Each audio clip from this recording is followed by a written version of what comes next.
Olá, estamos começando mais um episódio do nosso MMD Talk, o seu podcast de Direito, Atualidades e Empreendedorismo.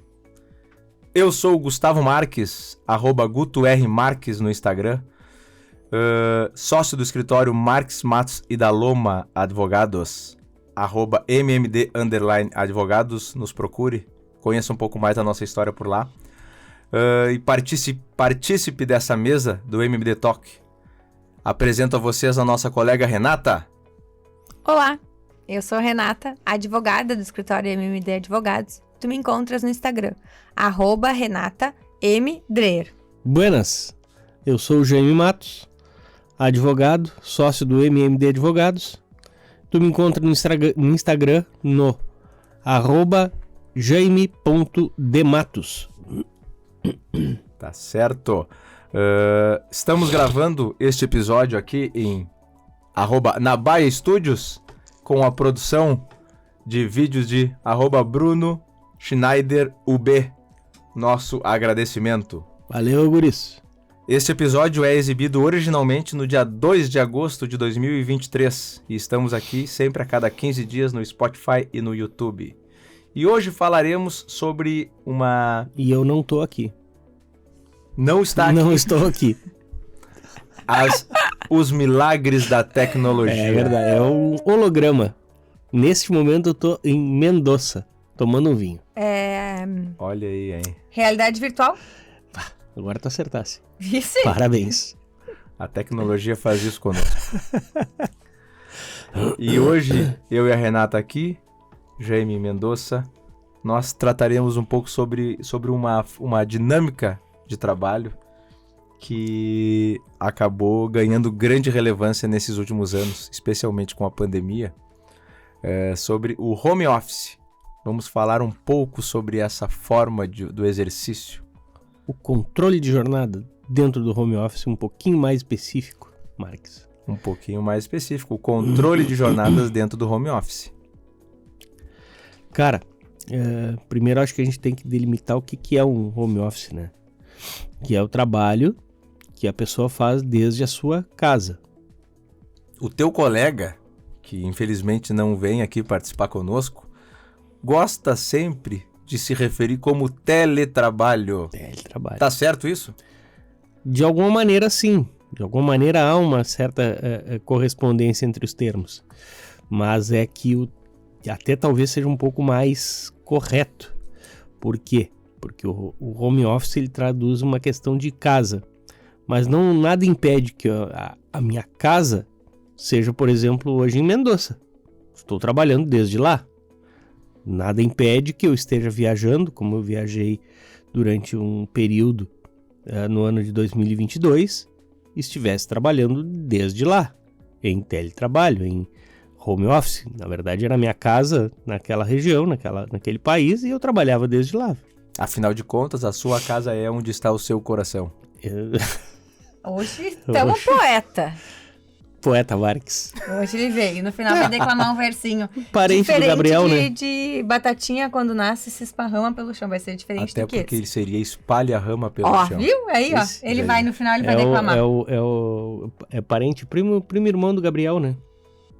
Indicação de hoje, antecipando. Olha aí. Agora Deus veio. o livre. Que potencial.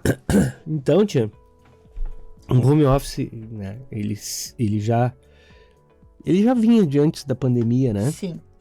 Nós temos dados de que, pelo IBGE, de que em 2018, 3,8 milhões de brasileiros já trabalhavam em home office. E em 2020, nós passamos para 7,9 milhões de brasileiros trabalhando em home office. E eu não tenho os dados atuais, mas certamente o número deve ter sido tão exponencial quanto foi nesse intervalo de 2 anos. Tendo em vista que em 2020 a gente teve a questão da pandemia de Covid, e muitas empresas passaram a adaptar esse ambiente de trabalho, reduzindo muitas vezes o meio corporativo e fazendo pessoas trabalharem de casa, entendendo que assim era mais vantajoso. E essa dinâmica persistiu? Das pessoas continuarem em home office? Algumas empresas não, algumas empresas optaram por voltar ao trabalho presencial, mas outras optaram por continuar na sistemática do home office porque entenderam que os trabalhadores, assim, desenvolviam melhor suas atividades, mas também a gente encontra uma grande resistência dos trabalhadores para voltar para o presencial por conta de vantagens que eles identificam no home office.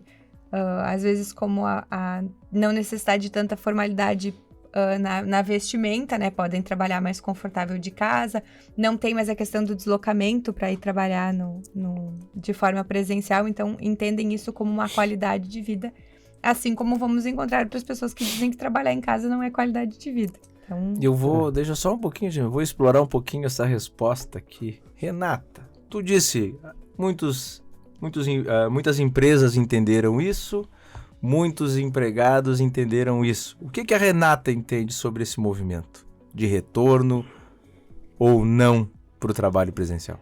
Eu vou te dizer numa visão pessoal / profissional. Claro, até porque eu tenho esse exemplo em casa, né? O Rodrigo é teletrabalho, é home office, no horário da madrugada. O famoso Rodrigão? Isso, no horário da madrugada, e talvez se não fosse nessa modalidade de contratação, ele não poderia nem morar em Lajeado, ele teria que morar em Porto Alegre, que é onde fica a sede da empresa que ele trabalha, e daí sim perderíamos, no meu entendimento, qualidade de vida, porque o deslocamento no trânsito de Porto Alegre, principalmente em horários de pico, ele é inexistente. Às vezes, dependendo de um lugar onde tu tá, vai demorar horas para se deslocar um curto espaço de tempo. Então, eu entendo o home office... curto espaço de distância, demorar horas para se deslocar. Isso, desculpa. Então, eu entendo o home office como uma boa estratégia. Discordo, às vezes, um pouco com o Gêmeo sempre diz assim, porque daí no home office pede para trocar o gás, pede para trocar não sei o quê. Mas, Renata, então, eu pedi a tua visão, tu falou da empresa, do empregado, esquece o Gêmeo. Mas eu tô dizendo que a minha opinião é contrária do Gêmeo, Gustavo, para de me encher o saco. Tô brincando. Gêmeo. Olha... Tchê, essa situação do que tu estavas comentando me traz duas questões, tá? Uma questão pessoal, que é justamente do home office, em que eu acho é bom, mas é ruim. É bom porque tu realmente tu pode ficar mais confortável, e isso me lembra o período que eu tive na Espanha, em que eu tive que fazer uma reunião com o desembargador do Tribunal Regional Federal. E a primeira coisa que eu falei para ele, doutor, o senhor me desculpa, mas eu vou lhe dizer que esta é a indumentária que temos. Aí expliquei para ele o motivo pelo qual eu não estaria usando nem terno, muito menos gravata. E aí ele entendeu e disse, não tem problema nenhum, isso é uma formalidade que não se exige aqui no nosso tribunal. E foi bem interessante, assim, sabe? E, obviamente, aquele dia estava bastante calor, havia uma camisa e uma bermuda. Tava de regatinha. Uma camisa e uma bermuda, porque não tinha condições. Bueno.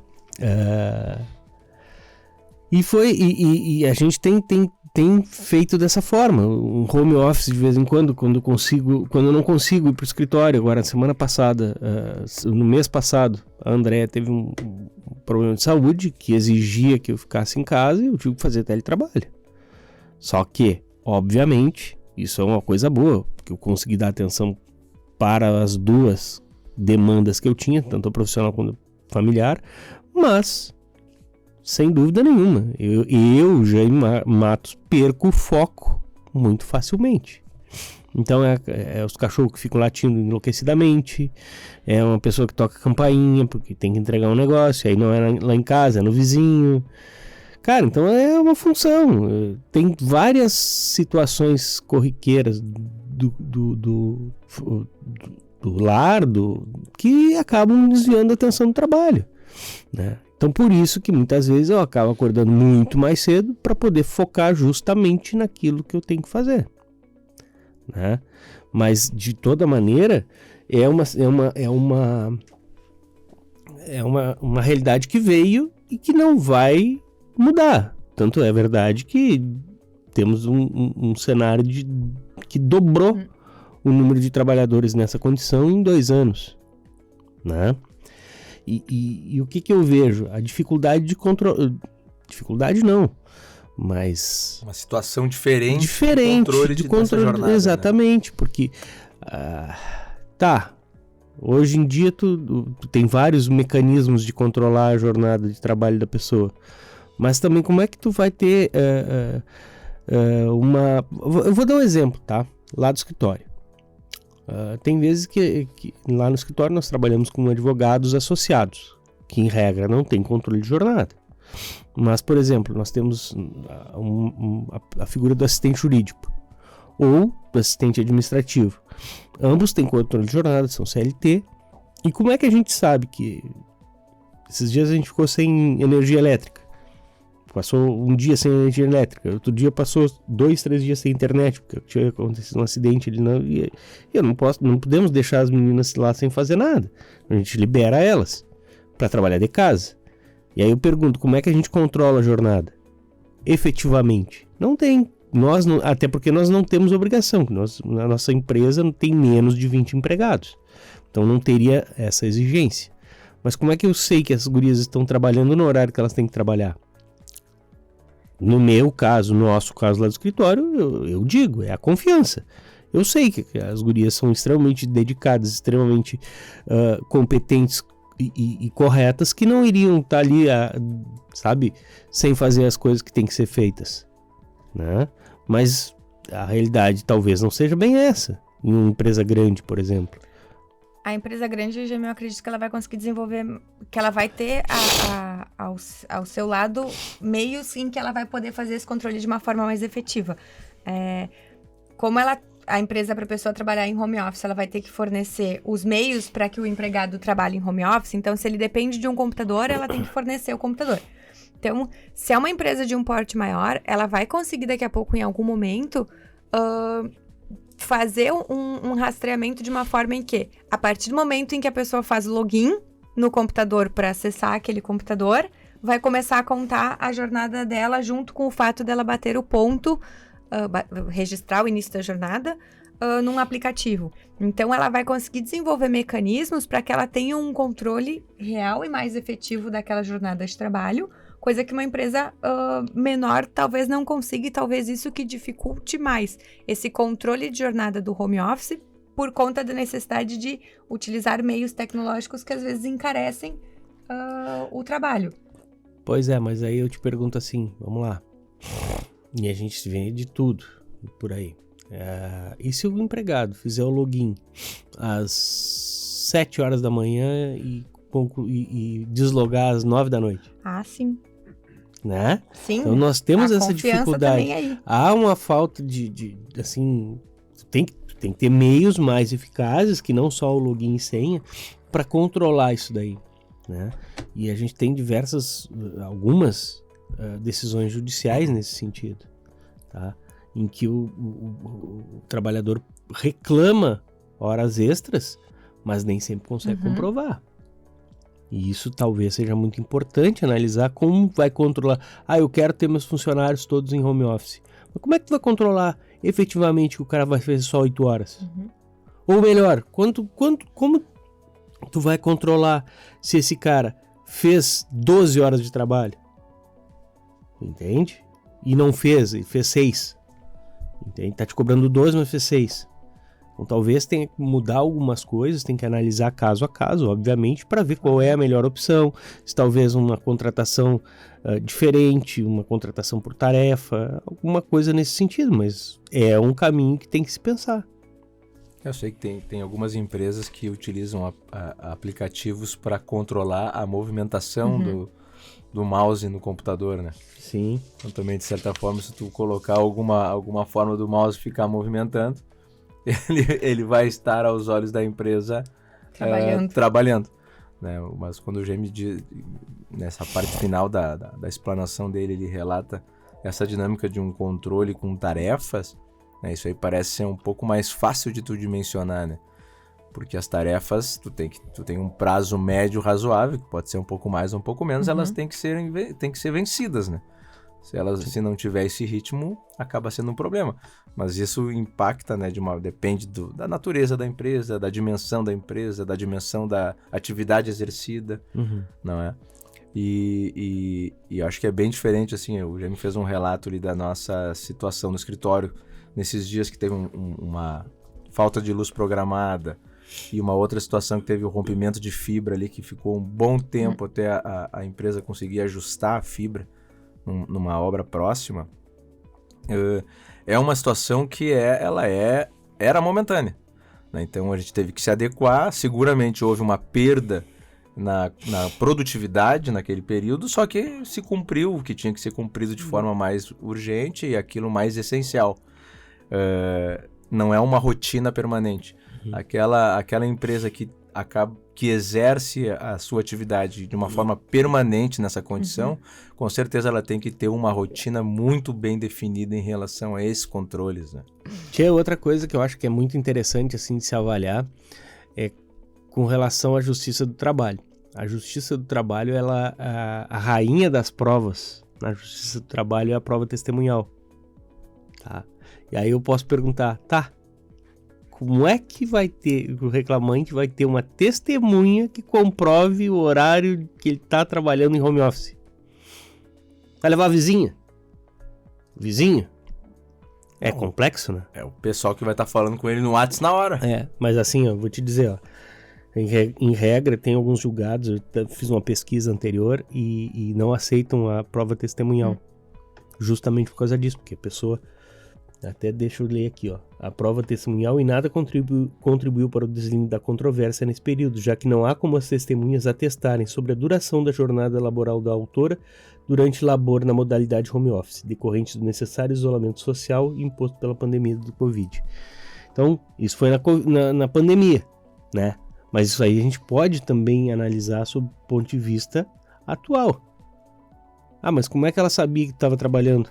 Ela estava na tua casa? Tu saiu para ir na casa... Entendeu? Então não... vai perder a condição de testemunha exatamente. também. Isso, quer dizer, agora, daqui a pouco, mas a diarista foi lá, que vai na minha casa, foi lá e testemunhou que nos dias que ela vai lá, que ela vai 3 vezes por semana, eu tava trabalhando nesse horário. Mas aí tu tem que analisar outra questão, ela não é mais testemunha, porque tu tem uma relação de que a pessoa que ela tá indo para quem ela está indo prestar o depoimento, ela tem uma relação de subordinação. Isso. Já não vale mais como testemunha. Né? Exato. Exatamente. Então, fica de fato muito difícil fazer essa prova na Justiça do Trabalho. Isso é muito importante. Mas me parece, né? Continuará sendo difícil, né? Mas me parece que esse fundamento nessa decisão, dentro da dinâmica da pandemia, não seria o mesmo agora, porque ele teria que se enquadrar de uma outra leitura com uma questão permanente. Só que a dificuldade vai continuar. Vai continuar mesmo, permanece. Talvez vai mudar o fundamento da negativa, mas... E é isto? É isto, por hoje. Por hoje é isto. Afinal de contas, tem que ir pro... Agora tá na hora da janta, nós temos que tomar um vinho. Temos que deixar o Jaime Matos tomar o vinho dele lá de Mendoza. Como de costume, né? Não temos a pretensão de exaurir um tema aqui, só que de eventualmente trazer algumas informações, trazer alguns esclarecimentos, colocar algumas interrogações para vocês que nos acompanham. Tentamos buscar temas interessantes, né? Se você tem algum tema que acha interessante, queira nos questionar, por favor, nos procure e mande uma mensagem para nós, poste nesse vídeo, que nós, dentro de uma dinâmica de cronograma, faremos o possível para esclarecer essas dúvidas, né? E vamos às nossas dicas. Tu sabe que agora tu me deu uma ideia? Desculpa. Por favor. Você podia começar a partir dos próximos episódios a trazer umas perguntas, selecionar algumas perguntas dos internautas para responder aqui. 1 ou 2 perguntas por episódio. O que vocês acham? Pílulas de sabedoria? Pequeninas. Aí, ó. Podemos. Então tá. Podemos. Faremos? Faremos. Então tá bom. Vamos providenciar. Caixinhas de perguntas no Instagram. Isso, Renata Dreher. Pois bem, minha dica de hoje, ela é um oferecimento de Star Plus, agora oficialmente patrocinada pela Star Plus. O nome do filme é Joy. E ele conta a história de uma mulher divorciada, com 2 filhos, que sempre teve uma criatividade que chamava muito a atenção dos seus familiares. E ela desenvolve um esfregão, e a diferença do esfregão é que tu conseguia tirar a cabeça do esfregão, colocar o esfregão na máquina para lavar, e ele saía da máquina limpo. E aí mostra toda a parte da criação desse esfregão, da fabricação do esfregão, e até um momento que me chamou muita atenção, que é quando ela vai apresentar ele para um grupo de empresários, e eles, num primeiro momento, passam a reunião debochando dela, e ela diz, olha, eu não entendo de números, com toda a humildade que ela tem, ela diz, não entendo de números, não entendo do que vocês estão fazendo aqui, mas de limpeza da minha casa eu entendo, e esse esfregão, de fato, ele é algo muito inovador e que vai melhorar a qualidade das pessoas.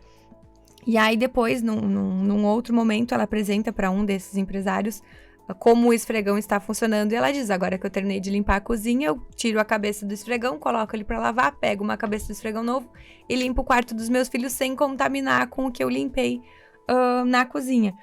E é assim que surge o mop, então o famoso mop, que são esfregões, que hoje já tem outras variações e outras adaptações, mas esse que aparece no filme é o primeiro mop com cerdas de algodão, que foi desenvolvido por ela em 1990, e daí conta a história dela, que se tornou uma das maiores empreendedoras dos Estados Unidos, por conta da sua criatividade. Legal, interessante. Não Joy. vi. Vamos anotar para... O nome de sucesso. Baita ideia. Jaime Matos. Bueno, em homenagem à minha estadia em Mendoza, com muito vinho, um livro. Desculpem a péssima dicção. Escrito por duas pessoas, Don e Patty Kledstrup. Vinho e Guerra. É uma história verídica de como os vinicultores franceses impediram os nazistas, na época da ocupação da Alemanha, de se apropriar do bem mais valioso que eles tinham, o vinho. Eles tinham adegas muito grandes em casa e acabaram tendo que usar criatividade para evitar essa apropriação dos dos alemães desses vinhos importantes. Mas como assim a apropriação? O furto das adegas? Não, eles iam se apropriar de alguma maneira de todos os bens dos franceses. Não, é que eu pensei, até cheguei a pensar num momento sobre a própria produção. Mas não, seria só das adegas, né? O que já estava pronto, né? Não queriam se meter a trazer vinho alemão para nós. Mas enfim, é bem interessante. As ideias que eles tiveram são sensacionais. Tá certo. Eu fui instigado no início e não declamarei. Me furtarei dessa. Não. 100 anos de solidão. Eu não sei se já não foi... Se já não foi? Não foi indicado. Não foi indicado aqui. Olha aí, ó. De Gabriel Garcia Marques, meu primo. Teu primo. Que o Jaime me trouxe no início da nossa celebração desta noite. Então fica a indicação desse livro que é um célebre, que teve grande relevância aqui para a América Latina, e acho que é uma boa leitura também, Renata. Temos ele em espanhol, vou te trazer para tu recitar uma parte. Nossa, outro nível, né? Aí eu tenho que fazer primeiro o cursilho. 100 anos de solitud. Olha aí, hein? Que categoria. Quem já deu entrevista em espanhol é outro nível, né? Eu já fiz comentários em uma missa. Olha aí, ó. Viu? Muito obrigado por terem nos acompanhado até aqui. Vamos deixar o Jaime curtir o seu vinho. E esperamos que no próximo episódio, daqui a 2 semanas, ele nos traga boas histórias desta noite e de toda a estadia dele em Mendoza. Obrigado, valeu, boa noite. Até mais. Boa noite, pessoal. Grande abraço. Se inscreva no canal, curta, compartilhe. Tchau.